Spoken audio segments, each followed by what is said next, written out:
ቢዝነስ ለመጀመር ፈልጋችሁ ነገር ግን መርካቶ ሄዳችሁ እቃዎችን የት መግዛት እንዳለባችሁ ለማታውቁ እነዚህን ሶስት ዋና ዋና ቦታዎች እጠቁማችኋለሁ።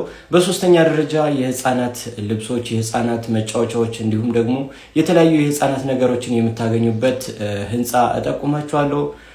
መርካቶ እንግዲህ ሜትሮ የሚባል ህንፃ እዛው አካባቢም የአፍሪካ ገበያ ማዕከል የሚል ህንጻም አለ፣ ሌሎችም ህንጻዎች አሉ። ስለዚህ ሜትሮ የሚባለው ህንጻ ላይ ሄዳችሁ የምትፈልጉትን የህፃናት መጫወቻ ገዝታችሁ ቢዝነሳችሁን መጀመር ትችላላችሁ። እንዲሁም ደግሞ ዋጋ ቅናሽ የምትፈልጉም ለልጆቻችሁ እዛ እየሄዳችሁ መግዛት ትችላላችሁ ማለት ነው።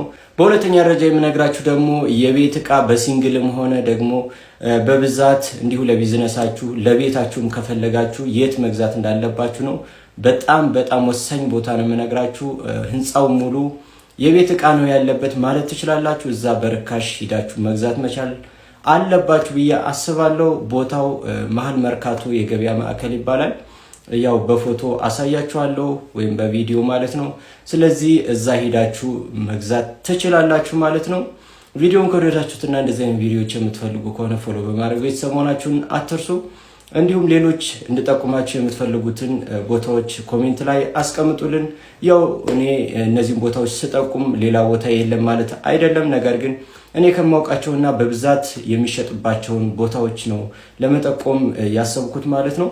በአንደኛ ደረጃ እንግዲህ ኮስሞቲክስ ለምትፈልጉ በብዛትም እንዲሁም ደግሞ ለራሳችሁ ለግል ጥቅማችሁ መግዛት ለምትፈልጉ ሰዎች የኮስሞቲክስ እቃዎችን የምታገኙበት ቦታ እጠቁማችኋለሁ። መርካቶ እንግዲህ ጣና የሚባለውን ቦታ የማያውቅ ሰው አለ ብዬ አላስብም። ስለዚህ ከጣና ጎን ያለው ህንፃ ላይ ሄዳችሁ የምትፈልጉትን የኮስሞቲክስ እቃ መግዛት ትችላላችሁ።